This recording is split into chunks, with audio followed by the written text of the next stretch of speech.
சரியா? வணக்கம் அன்பு உறவுகளே, எல்லாரும் எப்படி இருக்கிறீங்க? நாங்க வந்தோம் எங்களுடைய இந்த பக்கம் இந்த மாதிரி இந்த ஒரு சகோதரரை, இலங்கை சேர்ந்த சகோதரர், என்ன பேரு உங்களுக்கு பிரதர்? ரஹீமுதீன்.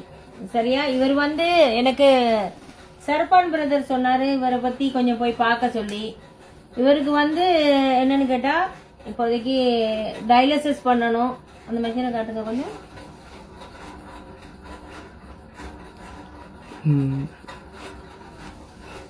இவர் பைபாஸ் பண்ணி இவர் ரொம்ப மோசமா இருக்காரு.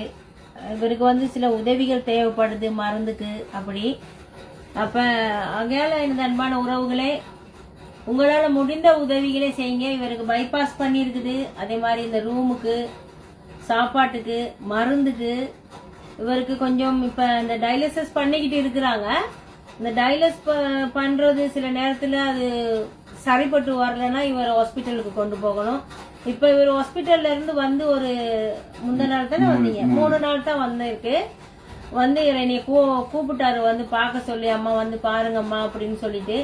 ஸோ ரொம்ப கவலையாக இருக்குது இவரை பார்க்கக்குள்ள.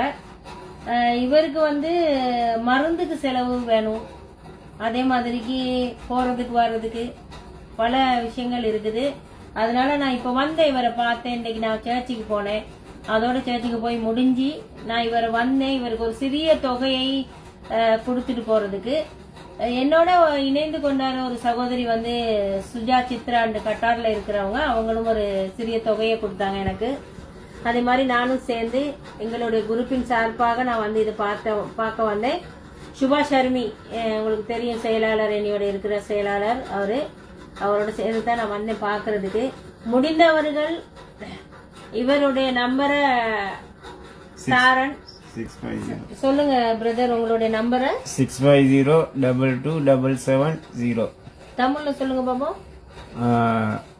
650 2277 முடிந்தவர்கள் இவர் கோயிட்ல தான் இருக்கிறாரு. இவரை தொடர்பு கொண்டு உங்களால முடிஞ்ச ஒரு சிறிய தொகையை, இவர் சல்வாவில் இருக்காரு, நாங்க சல்வாவுக்கு வந்திருக்கோம். இப்ப முடிஞ்சவங்க இவருக்கு பாவருக்கு முடிஞ்சவங்க இவருக்கு தகுந்த உதவியை தருமாறு கேட்டுக்கொள்கிறேன். இந்த நேரத்துல பயங்கரமான ஒரு வேலை உண்டு. நம்ம இலங்கை நாட்டுல போனா இந்த மாதிரியான வேலைகள் எல்லாம் செய்ய முடியாது. பேக் கணக்குல வச்சிருக்காரு.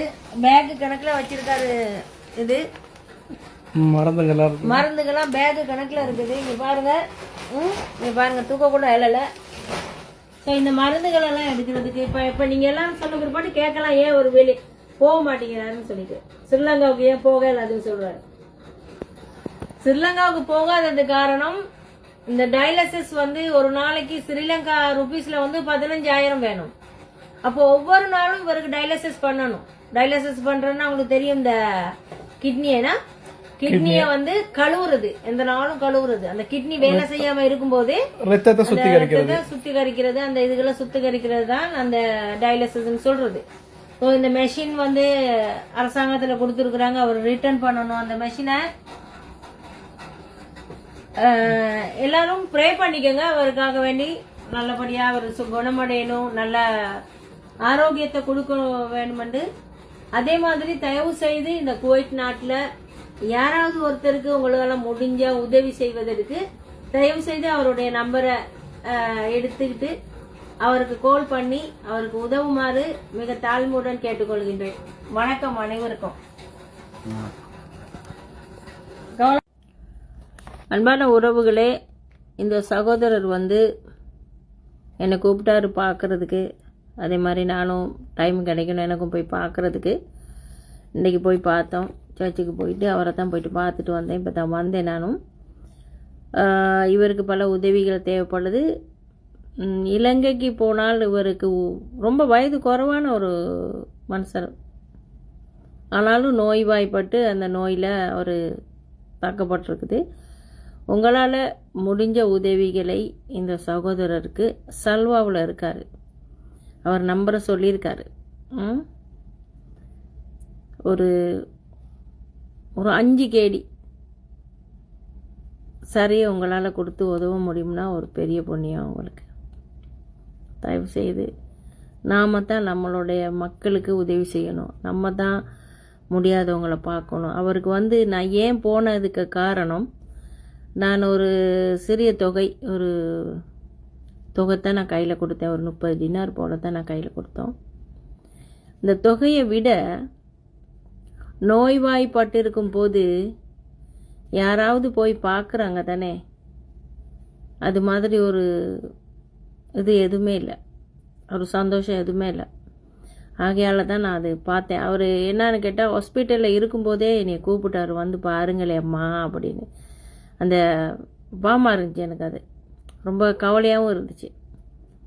நீ சாப்பாட்டுக்கெல்லாம் என்ன செய்கிறாரு அப்படின்னு கேட்கும்போது, யார் யார் சரி வந்து செஞ்சு சாப்பாடு கொடுத்துட்டு போவாங்களாம். ஏதாவது இந்த இவ்வளோ தான் சாப்பிட இயலாம் அவருக்கு. ஏன்னு கேட்டால் அந்த நோயில் சாப்பிட இயலாது, கஞ்சி அதுக்கு தான் குடிக்கணும் அவருக்கு. இதுதான் மனிதனுடைய வாழ்க்கை. நம்ம நல்லா இருக்கத்தட்டியும் தான் எல்லோரும். ஆகையால் உங்களால் முடிஞ்சது யாராவதுக்கு முடிஞ்சு பார்க்க முடியும்னு சொன்னால் தயவு செய்து போயிட்டு பாருங்கள். சரியா? தேங்க்யூ. எல்லாருக்கும் வணக்கம்.